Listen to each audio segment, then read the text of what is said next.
What's happening in the world? Coming up on NTD News. First, our top stories.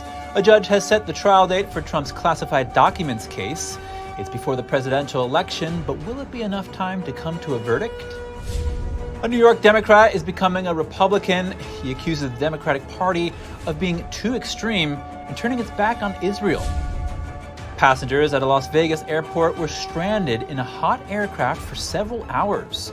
2 people on board were even hospitalized. The Department of Transportation is investigating. Senator Joe Manchin is flirting with independent political group No Labels for a presidential run as a third-party candidate. Will he run? And what would the impact be if he does?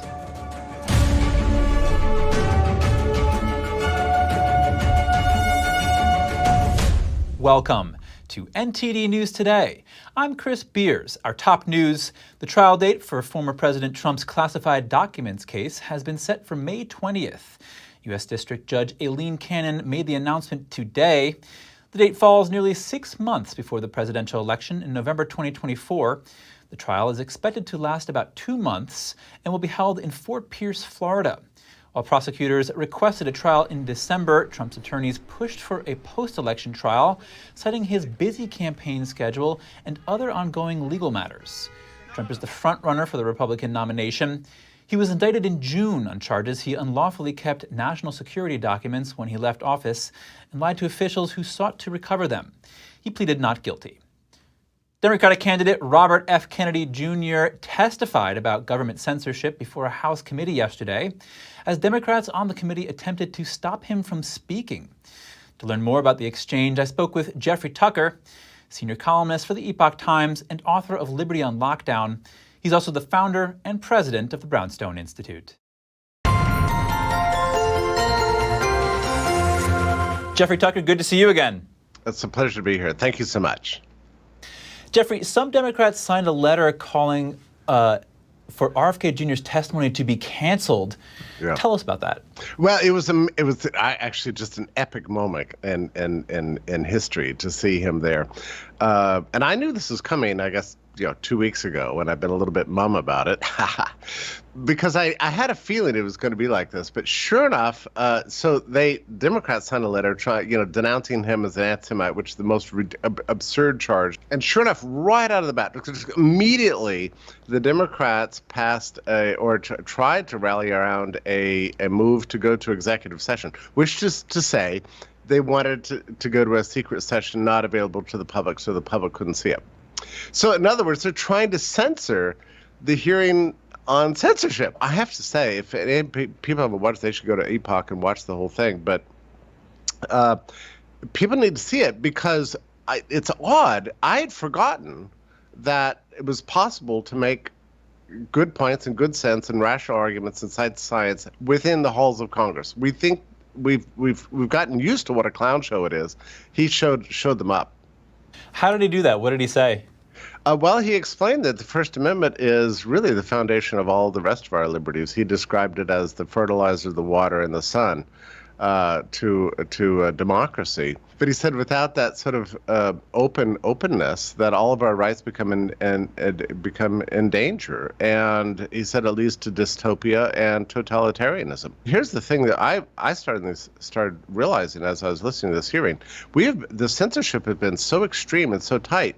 A lot of us who were dissenters on all the COVID crackdowns and even on the Biden laptop and everything else, we might have been in the overwhelming majority the entire time, but because of the censorship, we were made to feel isolated and strange and like a persecuted group of dissenters. Not even a group. A lot of us just felt alienated and isolated. Now we realize, looking back, that was all intentional. That was the goal, was to drive us out of the public debate in a quasi-martial law style censorship. It almost sounds like you're saying we're seeing a sort of turning point here. I don't want to put words in your mouth, but yeah, that's what I'm hearing. Well, one hopes so.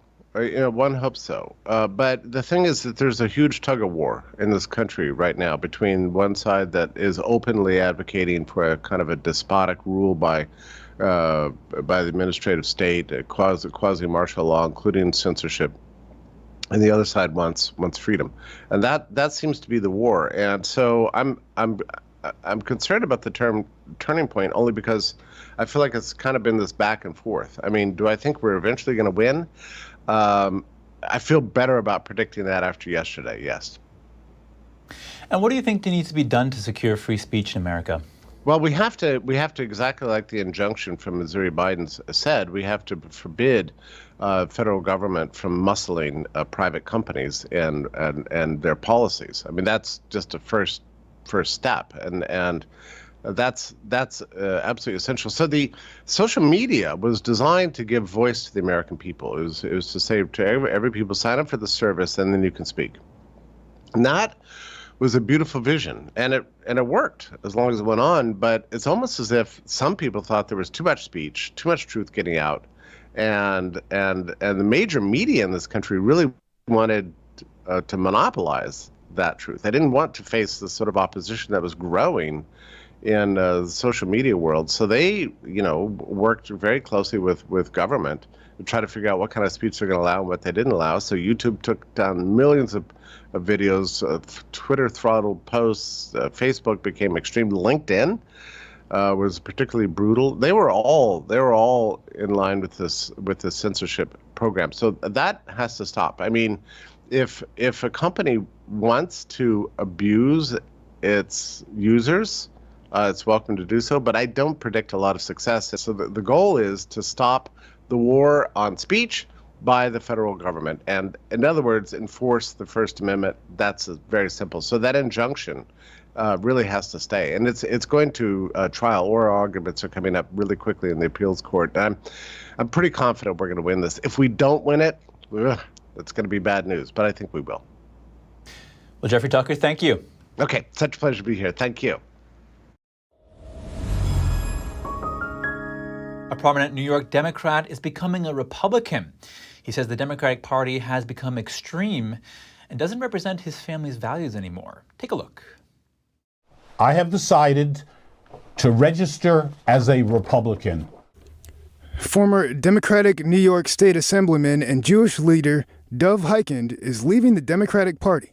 In a video announcement posted on Twitter, Hikind says the Democratic Party has become radical in recent years. Watch. People who are moderates or conservative Democrats are not welcomed in the Democratic Party, Shani, and I've had enough.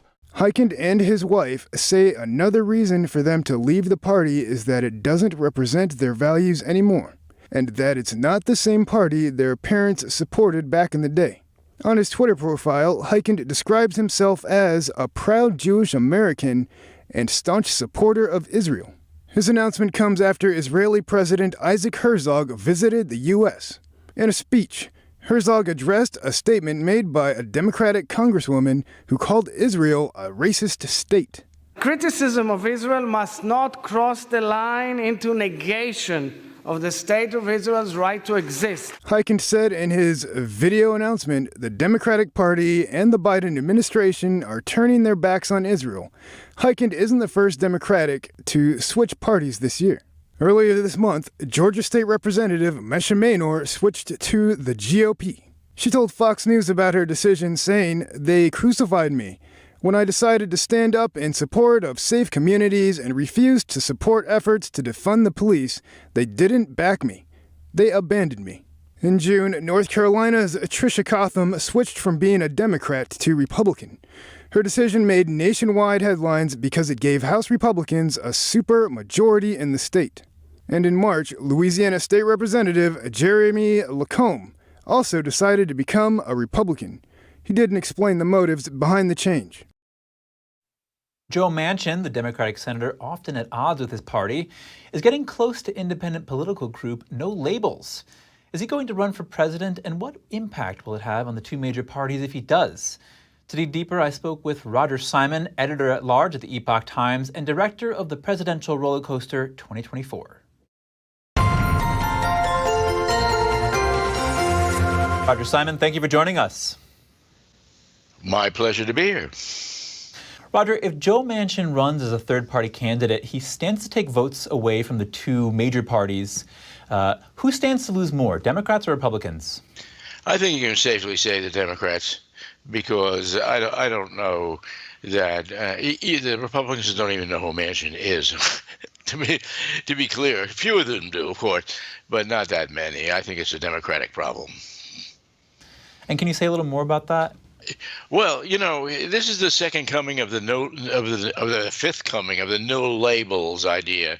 That I'm a pure person because I don't use the label anymore of Democrat and Republican, and there's a certain sector of the Democratic Party that has become very nervous about the woke thing. We can see that in the Kennedy campaign, but more effectively than Manchin for sure.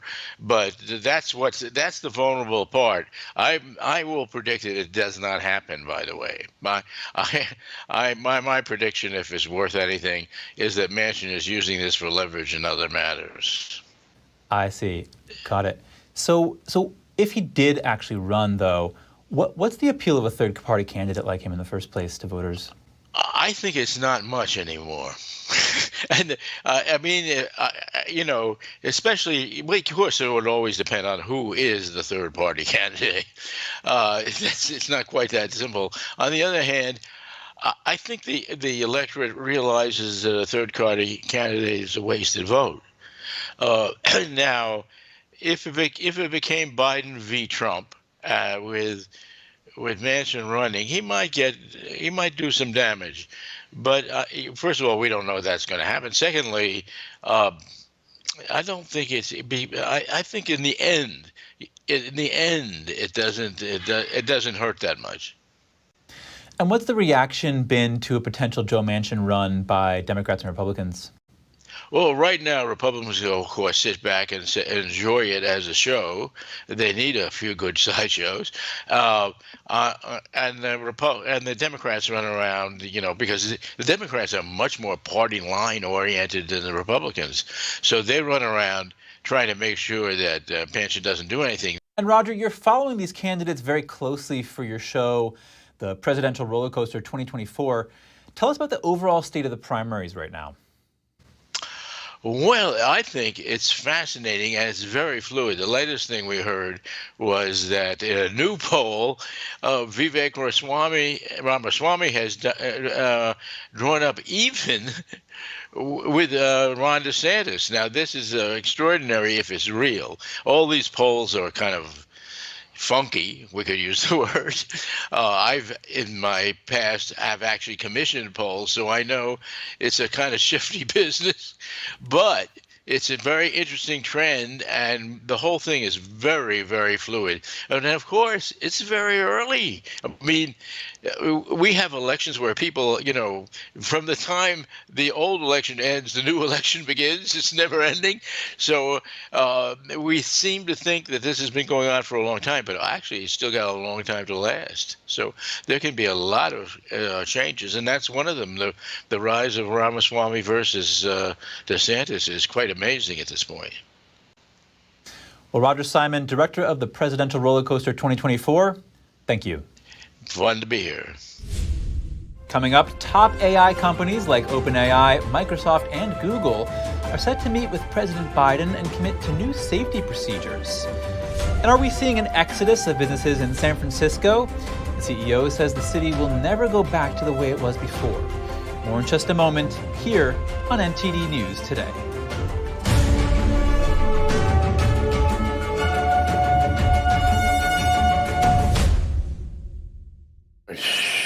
Keep it down because, we're interviewing Robert F. Kennedy Jr. today, and he's the first Democrat to talk about freedom and free speech in a long time. I'm Robert Kennedy. I'm running for president of the United States. Hey, Roger. Good to meet you. What a pleasure to meet you. Well, I lost that mic already.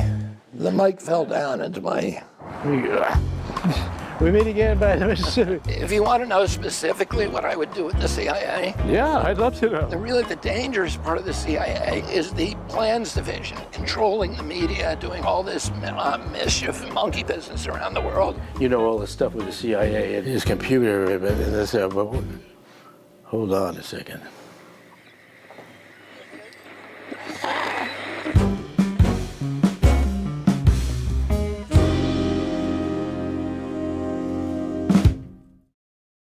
Did you know ESG is impacting every part of your life? From rising gas prices to global food shortages to out-of-control inflation, even losing your freedom of speech and being censored on the internet. It's all being driven by ESG ideology. Who's in control? What can you do about it? Find out in The Shadow State, the first documentary exposing ESG. The ESG movement of governments and corporations operates in the shadows. Only the light of truth can expose it. Watch The Shadow State documentary, streaming now.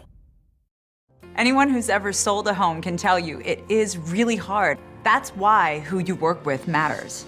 Together with HomeLight, we've helped thousands of people sell faster and for the best price.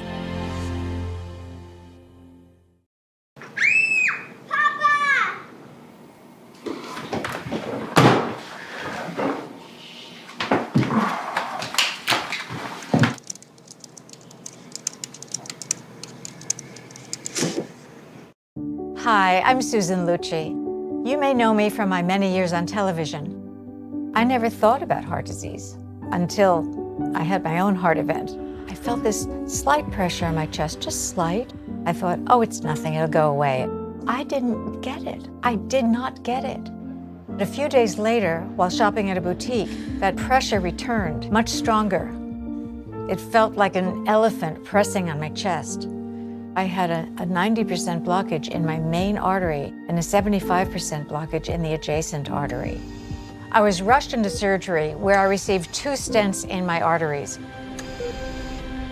Stents developed through research funded by the American Heart Association. Those stents saved my life. That's why I'm in front of you today, asking you to join me in supporting the American Heart Association by becoming a monthly donor. Call now or go to helpheart.org. For only $19 a month, just 63 cents a day, you can help fund the next medical breakthrough. Get the next person trained in CPR, the next hospital certified in high-quality cardiovascular care. I'm so grateful to the American Heart Association. Their research helped save my life. I can enjoy life with my children, my grandchildren, and my friends. Heart disease is America's #1 killer. And your support now can help save your life or the life of someone you love. Give $19 a month with your credit card, and we'll send you this special t-shirt that you can wear to show that you are helping save lives. Please, listen to your heart. The only reason I'm here today is because I did. So please call the number on your screen or go to helpheart.org now. Join me as a monthly donor today and help save even more lives. Thank you. Back to the news. Legendary singer Tony Bennett has died. His death today comes years after a diagnosis of Alzheimer's disease. Bennett is known for his prolific and crooner-style output of jazzy standards from the American Songbook. Audiences around the world have enjoyed his concerts and shows for more than 70 years. Bennett also made more than 150 recordings and has sold an estimated 60 million records. A career highlight was in 1962 when Bennett performed at Carnegie Hall and released his signature song, I Left My Heart, in San Francisco. Later in his career, Bennett collaborated with a number of younger stars, including Lady Gaga. Bennett was also known for serving in the military and helping liberate a German concentration camp, as well as for his work with the Civil Rights Movement. Bennett was 96 years old. Passengers at a Las Vegas airport were grounded in a hot aircraft for hours. The Department of Transportation is now launching an investigation. Passengers aboard a Delta Airlines flight were stranded on the tarmac in scorching heat for an agonizing 4 hours, according to Transportation Secretary Pete Buttigieg. Delta officials said multiple passengers received attention from first responders, while the flight attendant and passengers were taken to a local hospital. The reports are shocking, and we are investigating. I want to know how it was possible for passengers to be left in triple-digit heat on board an airplane for that long. Even at normal temperatures, a tarmac delay is not supposed to go that long, and we have rules about that. Federal regulations mandate airlines provide comfortable cabin temperatures and move the plane to a place where passengers can exit after 3 hours. Delta said it apologized to passengers on the flight, compensated them, and accommodated them on other flights. A federal judge yesterday blocked an Arizona law banning boys who identify as girls from playing on girls' sports teams. District Court Judge Jennifer Zips issued the preliminary injunction. The Save Women's Sports Act was passed by the Republican-led legislature and signed by former Governor Doug Ducey in March 2022. It faced a legal challenge from two boys who identified as girls seeking to play on girls' teams. Zip said the plaintiffs would suffer severe and irreparable harm to their mental, physical, and emotional well-being if the act is applied to them. Superintendent of Public Instruction Tom Horn is a defendant in the case. He said the decision will be appealed and the U.S. Supreme Court will ultimately decide the matter. Leading artificial intelligence companies are committing to new safety procedures involving third-party testing and watermarking. The pledge comes as Congress and the White House develop comprehensive regulations for the growing industry. 7 companies have agreed to put new AI systems through outside testing before they are publicly released. AI-generated content will also be clearly labeled to help combat fraud and misinformation. The companies that have signed on include Microsoft, Google, Amazon, Meta, OpenAI, Anthropic, and Inflection. President Biden is meeting with top executives at the White House today. This pledge is voluntary, and there is no enforcement to ensure companies stick to the commitments. One of the most infamous hackers in the history of cybersecurity has died. According to a published obituary, Kevin Mitnick died Sunday after a battle with pancreatic cancer. Several films have reportedly been inspired by his legendary hacking sprees, including war games starring Matthew Broderick. His hacking history goes back to his teenage years when Mitnick was accused of successfully hacking the computer systems at North American Aerospace Defense Command. He denied the allegations. He did go to prison for stealing $1 million in proprietary software from a digital equipment corporation in 1988. He's also been accused of breaking into the systems of corporations and educational institutions throughout the years. Mitnick eventually became a white hat hacker who used his expertise to help businesses stop hacking attempts. Kevin Mitnick was 59 years old. San Francisco is seeing employees refusing to go back to the office, and this is impacting the city's economy. NTD Business's Don Ma speaks with a risk consultant about if remote work is here to stay. And now joining me is Derek Georgino, risk consultant in the greater LA area and NTD contributor. So Derek, seems like more and more people are now talking about San Francisco's empty office spaces and fleeing businesses.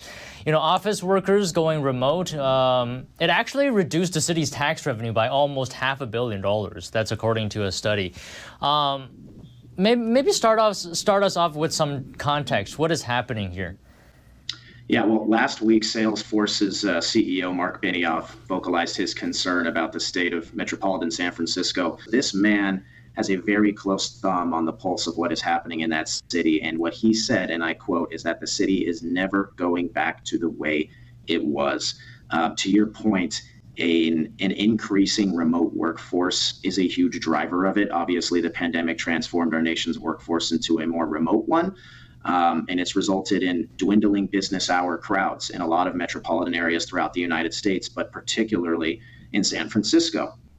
And I've even seen it myself, serving various clients throughout Los Angeles. I've seen many restaurants and family businesses close in metropolitan areas that I serve because of this increasingly remote workforce. Salesforce CEO saying that it'll never go back to normal.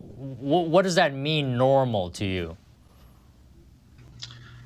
I would say pre-pandemic foot traffic, pre-pandemic business activity. Big brands, huge brands continue to leave downtown San Francisco. San Francisco is undergoing what Axios and many others are referring to as a retail exodus, Don. And you know, bear with me here. There's a little bit of a list that I want to read out. And it's by no means inclusive of all the brands leaving the city, but it's significant. November 2020, during the pandemic, H&M closed its flagship store in downtown San Francisco. March 2021, Uniqlo, multi-billion-dollar clothing retailer, closes its Union Square store. May 2023, Nordstrom, multi-billion-dollar department store chain that many of your viewers are probably familiar with, cited rising crime in the city, closed its San Francisco stores. In January of this year, Meta, which needs no introduction, announced that it's drastically reducing its San Francisco office space. The list goes on and on. Whole Foods, Amazon Fresh, and this retail exodus is doing a lot of damage to the local economy there. All right, so one final question, and this has to do with economic impact with the exodus that we're seeing in San Francisco. I would imagine this would have an impact on GDP overall. I mean, if businesses are leaving, San Francisco is probably getting less tax revenue, and that directly impacts economic growth. I mean, what are some of the economic impacts that you can see? Well, it's also even simpler than that, Don. Like, the population of San Francisco is decreasing in terms of people who just live there. And in the Bay Area, the population of San Francisco, I think, decreased by over 7% from 2020 to 2022. And when retailers leave and they vacate all this office space, it's incredibly damaging to the real estate economy of San Francisco. But when CEOs start to chirp like that, sometimes they vote with their feet and they take off. I would be very concerned if I was San Francisco. Well, all right. Thank you so much today, Derek. Always great to hear your insight. Thanks for having me, Don. As always, appreciate it. Heavy hail fell through a broken skylight at a Wisconsin Walmart during a storm yesterday. A resident captured the shocking view. Rain also fell through the skylight, soaking merchandise and flooding the Walmart floor in the northwestern town of Rice Lake. The fast-moving rain and hailstorm left behind damage in other parts of town too, including broken windows and roofs and dented cars. Officials in New Hampshire have solved a decades-old case with the help of genetic genealogy, but the suspect will not be arrested. State Attorney General John Fromella says authorities believe Ronnie James Lee killed Laura Kempton more than 40 years ago. The 23-year-old victim was found dead in her Portsmouth apartment back in September of 1981. Authorities did not start testing DNA samples from the crime scene until 2022.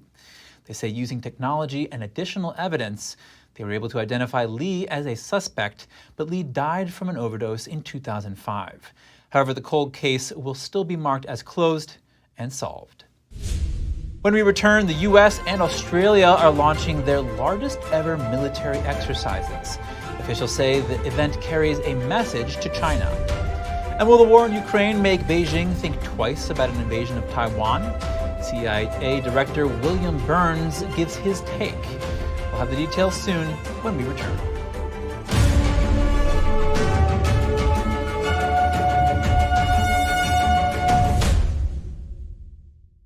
Tonight on America's Hope, the scourge of human trafficking, two women who had been victimized by human traffickers and their abusers step out of the shadow to give light to the dangerous evil that exists in America today.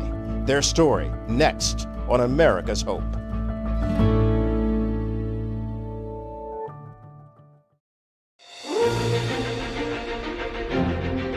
NTD's Capitol Report. It's about getting answers, cutting through the fog of politics. It's about your questions and our chances to ask. What is the net impact of the American Carson Graves? Thank you for joining us. We're speaking to those in power to find out what does this mean for the people.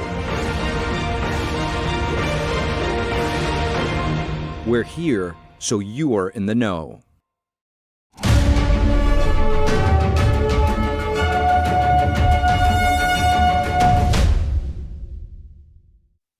Welcome back. The largest military training ever by U.S. and Australian forces is about to unfold. The war game comes with a message to adversaries. I think the most important message that China can take from this exercise and anything that our allies and partners do together is that we are extremely tied by the core values that exist amongst our many nations together. And we are prepared to actually operate together in defense of our national security interests and in defense of the core values that we all share as Western and non-Western countries working together. Military officers from both countries spoke aboard the USS Canberra, docked in Sydney Harbour. They affirmed the commitment to strong strategic ties between the allies. Australian defense officials said they were tracking a Chinese vessel off the country's eastern coast. The ship is expected to monitor the exercises, but officials assured that the presence of Chinese ships isn't uncommon. The drill, known as Talisman Sabre, is set to involve more than 30,000 personnel from 13 countries. This year's event will run from July 22nd to August 4th. Central Intelligence Agency Director William Burns likened Russia's invasion of Ukraine to Taiwan. He said the current conflict has made Beijing reconsider a potential invasion across the strait. Today, President Xi and the PLA, the People's Liberation Army leadership, have doubts about whether they could pull off a successful, full-scale invasion of Taiwan at acceptable cost to them. And I think, no foreign leader, I think, has paid more careful attention to Putin's experience in Ukraine than President Xi has as he thinks about Taiwan. Burns was speaking at a security forum in Colorado. According to the CIA chief, Washington has learned from intelligence that Xi Jinping ordered his troops to prepare for an invasion of Taiwan by 2027. Burns said Putin's experience gives pauses to Chinese leadership. He called Ukraine an example of a smaller military successfully counteracting. The battles also exposed flaws in Russia's weapon systems. Burns stressed the West's unanimous support for Ukraine despite some economic losses from sanctioning Russia. China-based hackers breached the email account of the U.S. ambassador to China, Nicholas Burns. The Wall Street Journal first reported the breach, citing 3 anonymous U.S. officials. The sources say it's part of a targeted intelligence gathering campaign by Beijing. The sources also say hackers accessed the email account of Daniel Crittenbrink. He's the Assistant Secretary of State for East Asia and recently traveled to China with Secretary of State Antony Blinken. It's believed that hundreds of thousands of government emails were compromised in the breach. Many U.S. officials have labeled the Chinese Communist Party as the most advanced U.S. adversary in cyberspace. The FBI says China has a larger hacking program than all other countries combined. Yesterday, the world observed the 24th anniversary of the ongoing persecution of Falun Gong, also known as Falun Dafa, at the hands of the Chinese Communist Party. People from different corners of the globe, including a large gathering in Washington, D.C., came together to demand an end to this persecution. Around 1,500 Falun Gong practitioners held candles to commemorate those who died as a result of the Chinese regime's persecution. NTD's Iris Tao was there to find out more. On Thursday night, hundreds of candle flames dotted the National Mall in front of the Capitol. Thousands of Falun Gong practitioners participated in the candlelight visual in memory of those killed by the Chinese Communist Party for their faith. It's important to remember the many who have died and lost their lives because of this persecution, which is unreasonable and unbelievable, really, and to call for the end, to raise awareness, here in the Capitol, for Congress, for everyone to know this continues, in a country, and it's really unbelievable. When the persecution started in 1999, on the night of July 20th, they arrested me and my 2 sisters and tied us in the concentration camp. My sister kept her faith in truthfulness, compassion, and forbearance, so she kept being tortured, and now she can't even move. Now I'm in a free land, and I'm touched and hope that the Chinese people can know the truth about the persecution. My father's organs were harvested. It was a real case of organ harvesting. When we went to visit him at the funeral home, his body was still warm. And at that moment, 20 to 30 secret police forced us out of the funeral home. I hope the American government can help stop this persecution and dissolve the CCP. Falun Gong practitioners are dedicated and they have conviction to uphold their beliefs. And that's a problem in a communist society where you want people to follow the party's word.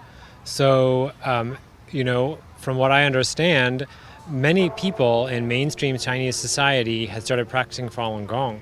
People within the government, people within the military, and it was so popular in China that the party became very afraid of Falun Gong. And people are dedicated, right? People were getting up in the morning and practicing every day. So it was a commitment to something spiritual and something deep, and that's threatening for an illegitimate party. Reporting in Washington, D.C., Iris Howe, NTD News. And if you have any news tips or feedback for the show, don't hesitate to email us at news.today@ntd.com. After the break, Ukraine's president discharges the country's ambassador to Britain just days after the representative publicly criticized the president. And a narrow escape for an Argentinian woman after she survives a two-car collision that nearly sandwiched her. More shortly here on NTD News Today.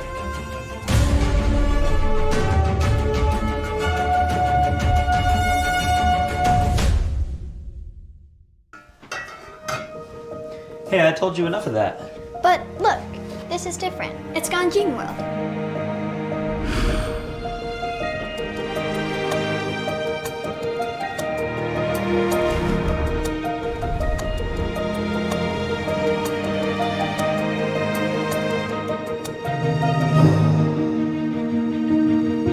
Ganjin World. Family-friendly entertainment.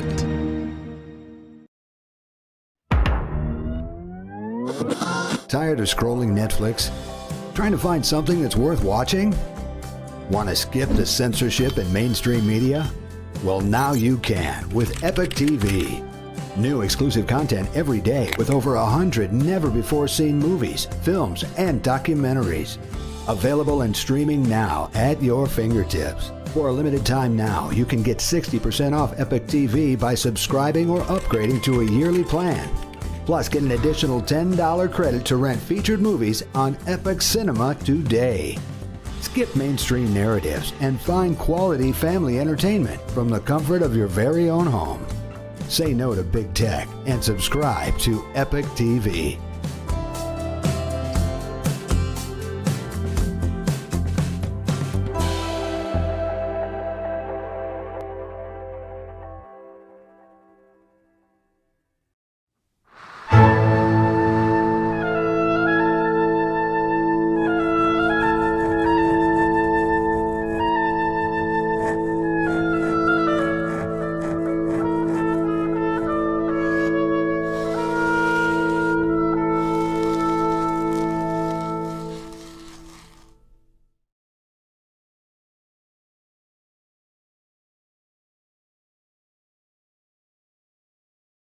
Stay tuned to get 2 rolls of alien tape free. You wouldn't stick your mother-in-law on the wall, but you could with alien tape. It just sticks. Just peel and stick to make anything stay in place quick. Brick, pavers, marble, tile, plastic, even leather. Nothing works better than alien tape.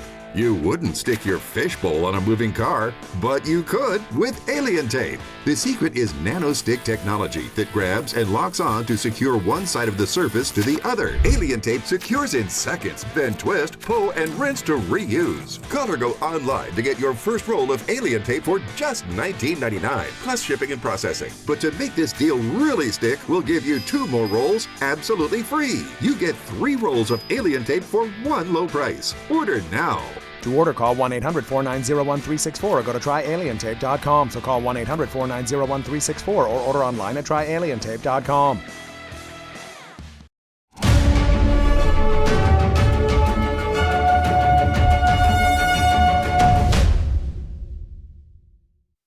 Welcome back.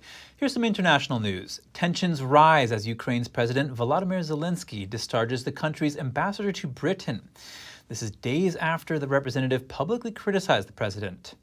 The sudden dismissal of Ambassador Vadim Prystaiko also removed him as Ukraine's representative to the International Maritime Organization. But Zelensky didn't provide a specific reason for the decision. The dispute emerged when Prystaiko was questioned about remarks made by the outgoing British Defense Secretary, Ben Wallace, urging Kyiv to display more gratitude for foreign weapons assistance in countering Russia's occupying forces. In response, Zelensky said, "We could get up in the morning and express our words of gratitude to the minister." Prystaiko told Sky News in a recent interview that the Ukrainian president's remarks contained a touch of sarcasm. As of now, there is no official word on Prystaiko's replacement. The U.S. is deploying thousands of Marines and additional forces to the Middle East, according to a Pentagon announcement yesterday. The move is in response to recent Iranian attempts to seize commercial shipping vessels. Earlier this month, the U.S. stopped Iran from seizing 2 tankers in the Gulf of Oman, including one instance in which an Iranian vessel opened fire on a tanker. The Pentagon did not specify which forces would be deployed, but the deployment will likely consist of 3 ships and approximately 2,400 Marines. Italian authorities made a record drug haul. More than 5 tons of cocaine were captured off the southern coast of Sicily. The illicit drugs had an estimated value of over $940 million. Police were tracking a ship that sailed from South America. A surveillance aircraft on Wednesday spotted packages being thrown from its deck into the water, waiting for trawlers to collect them. Officers stopped the vessel and found large quantities of drugs. They were hidden behind some paneling on the vessel. 5 people were arrested, including 2 Tunisians, an Italian, and an Albanian and a French national. An Argentine woman narrowly escaped being seriously injured or killed when 2 cars collided in a street in eastern Argentina.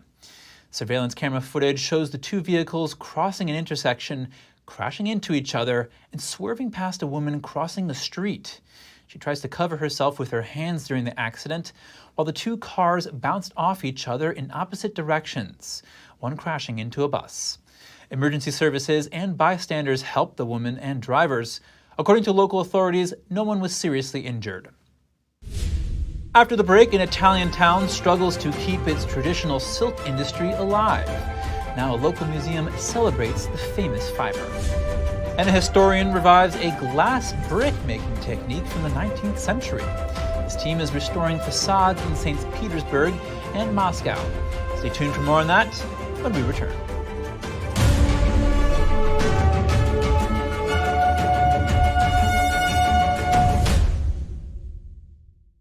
The stories that need to be told, the voices that need to be heard, the truth that you need to see.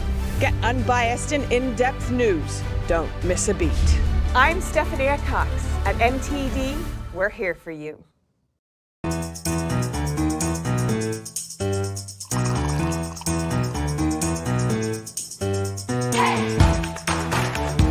Good morning. I'm Evelyn Lee. And I'm Kevin Hogan.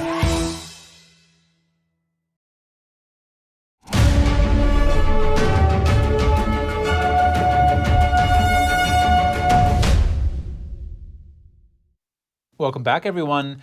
A museum at a UNESCO heritage site in Italy is celebrating silk. The town used to be a thriving spot for the silk industry, but it's struggling to keep the tradition alive. NTD's Andrew Thomas has more. The silk weaving in San Leocchio, a historic thing led by the Bourbons, is over. There's nothing left anymore. Some small shops here and there, but nothing important. In the late 18th century, King Ferdinand IV of Naples built a summer resort. He picked San Leocchio, which was close to the royal palace. He named the resort Belvedere Palace. After the premature death of his son, the king decided to transform the San Leocchio resort into a silk factory. He built up a small city with 3,000 inhabitants at the time. And all of these inhabitants were involved into the business of silk.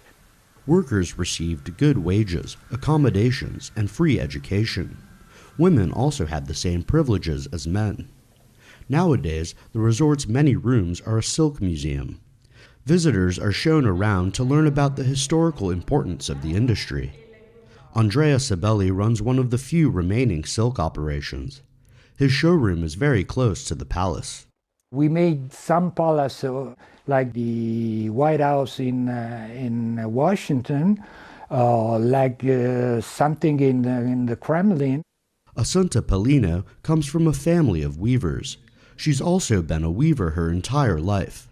Well, my 2 sons, have not continued the family tradition, unfortunately because youths today look for something else. One went to Siena, he's left this town, and the other is a carpenter, something he's passionate about, but the tradition ends here, unfortunately. It has not gone on. Even though most of the raw silk thread now comes from China, Sabelli says it's still dyed and woven in San Leocchio. Andrew Thomas, NTD News. A technology lost to time, now rediscovered. In the late 1880s, a Swiss architect and engineer created unique hollow glass bricks. The work received various awards at the time for lightness, durability, and affordability. Now a team has figured out how to recreate them. NTD's Andrew Thomas has more. Gustave Falconier's handmade glass bricks were used in St. Petersburg at the beginning of the 20th century. Now, a local historian has decided to revive his technique. He blows bricks of glass exactly like the Swiss-born artist did in the 19th century. The original Falconer bricks were helping illuminate dark spaces like corridors, bathrooms. Apart from utilitarian functions, they played an aesthetic role for decorating facades or in the interior, for stained glass windows or just in a modern interior. The team of architects and glassblowers have already restored facades in St. Petersburg and Moscow. The glass for the bricks comes from used bottles. At one time, we have seen them in abandoned houses. They look far from this. They were hardened, half-broken, with traces of time. We managed to collect a couple of samples. Later, we found out what it is, what it's called, and what it comes from. Falconier is credited with inventing the first hollow glass blocks in the late 1800s. Modular and adaptable, the bricks quickly caught the attention of modernist architects. In St. Petersburg, they became an indispensable element of design. Many things were destroyed and were lost absolutely not because the technology was forgotten, just because some political order has changed. Especially it concerns very old glass, very old technologies. They were just forgotten, just destroyed. They have been lost. Now we have to reinvent them again. The team used historical glass-blowing techniques for the glass bricks, and it took time to recreate them. The blowing is classic. There is nothing new. But we are scrupulous about what we blow, what we do, produce, how we feel about it, how scrupulous we are in the nuances. It took over 2 years for this, almost 3 years to create 4 forms in one relief.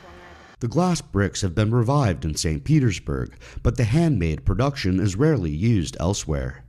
Andrew Thomas, NTD News.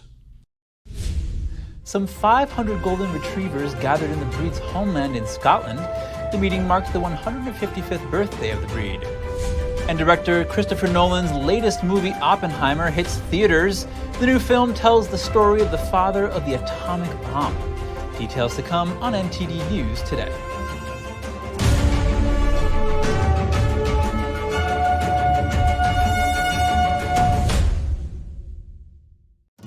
Say goodbye to harsh, bitter coffee and hello to a delicious, smooth brew. With specialty quality beans, expertly roasted in-house, you'll taste the difference with every sip. Fermented with a blend of 50 enzymes, Days Coffee delivers a rich brew like no other. Made with the highest grade specialty beans available, you're sure to taste the difference. Elevate your morning with Days Enzyme Fermented Coffee.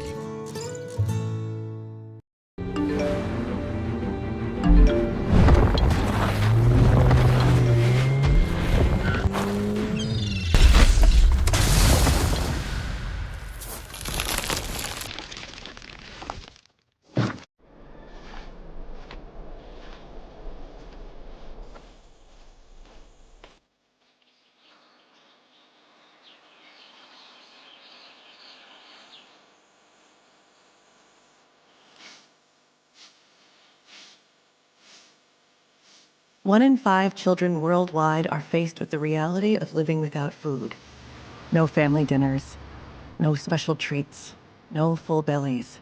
All around the world, parents are struggling to feed their children. Toddlers are suffering from acute malnutrition, which stunts their growth. Kids are forced to drop out of school so they can help support their families. COVID, conflict, inflation, and climate have ignited the worst famine in our lifetime. And we're fed up. Fed up with the fact that hunger robs children of their childhood. Fed up with the lack of progress. Fed up with the injustice. Help us brighten the lives of children all over the world by visiting getfedupnow.org. For as little as $10 a month, you can join Save the Children as we support children and families in desperate need of our help. Now is the time to get fed up and give back.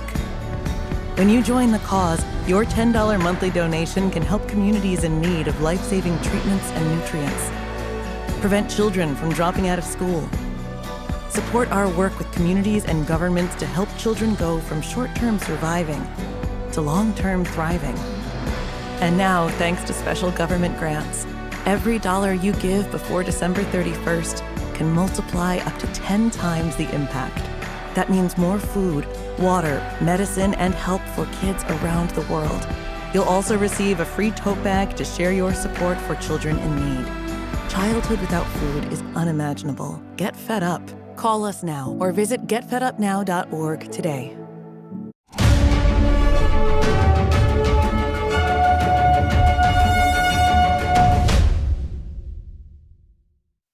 Welcome back, everyone. What happens when a huge pack of golden retrievers gets together? Earlier this month, a club brought nearly 500 of them to the Scottish Highlands, marking the 155th anniversary of the breed's birth. What we have this week is, for the Golden Retriever Club of Scotland, we have what we call the Gooseykin Gathering. I'm a real Golden Retriever enthusiast. I've been in the breed for over 20 years, and this is like the mecca of Golden Retrievers. They are just the most loving dog, they're the most obliging dog, and they're great fun. Golden retrievers and enthusiasts from all over the world gathered in Scotland's Glen Affric for the birthplace of the first golden retriever. A Scottish nobleman bred the dog here in the 19th century. According to the BBC, the aristocrat wanted a gun dog suited to local terrain. The 5-day gathering also included competitions, fun activities, and educational events. Director Christopher Nolan's latest movie, Oppenheimer, hits the big screen today. The new film tells the story of the theoretical physicist who oversaw the development of the first atomic bomb during World War II. NTD's Andrew Thomas has more on the premiere. You are the man who gave them the power to destroy themselves. Oppenheimer brings the story of J. Robert Oppenheimer to life, the brilliant, charismatic physicist who headed the development of the first atomic bomb. In 1995, some of the scientists gathered in Washington, D.C. to reflect on their creation. War became 10 to 100 times more destructive, vehicle by vehicle, mission by mission, soldier by soldier, in the presence of these weapons. In 1945, American scientists detonated the first atomic bomb in the New Mexico desert. In an operation codenamed Trinity, a handful of scientists witnessed the weapon's horrifying power. Some dreaded the new deadly power unleashed on an unsuspecting world. Others saw an opportunity to end World War II. There is the real possibility demonstrated by Hiroshima, demonstrated by the stopping of the Soviet Union, even slightly demonstrated by the initial attempts to make nuclear reactors. The U.S. dropped the world's first atomic bomb on Hiroshima on August 6, 1945, killing 140,000. A second bomb 3 days later killed another 70,000 in Nagasaki, effectively ending World War II. Andrew Thomas, NTD News. Now for an episode of Strong Mind and Body. Gina Marie looks at Manuka honey. Why? Because it's the honey with the most antibacterial and anti-inflammatory benefits.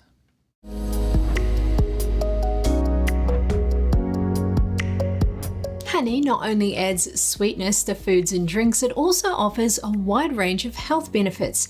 In particular, Manuka honey stands out. This is due to its potent antibacterial and anti-inflammatory properties. Manuka honey is predominantly found in New Zealand and Australia. This is where bees gather nectar from the Manuka tree to produce this distinctive honey. The indigenous populations in these regions have traditionally used the Manuka tree. This is because the Manuka tree offers special properties. It offers pain relief, reduces fever, it's anti-inflammatory, and it has disinfectant properties. A study was published in the International Journal of Clinical Pediatric Dentistry in 2019. It indicated that Manuka honey might exhibit antimicrobial activity that is 100 times stronger than that of regular honey. Manuka honey is now widely used to produce dressings and ointments for treating various conditions. This includes diabetic wounds, venous ulcers, burns, acne, eczema, and psoriasis. It's important to bear in mind that not all Manuka honey is the same. Another factor to note is the unique Manuka factor, UMF. This is widely recognised as a grading system for Manuka honey produced in New Zealand. It provides a comprehensive assessment of MGO and other active compounds. It also assesses the overall quality of the honey. Choose a product with a UMF rating of 10 or higher to harness the full range of active benefits offered by Manuka honey, and aim for approximately 1 tablespoon per day. Thank you for tuning in today. I'm Chris Beers.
Thanks for watching us on YouTube. Did you know YouTube only keeps selective videos on its platform? So if you want to make sure you get the full picture, just subscribe to our newsletter.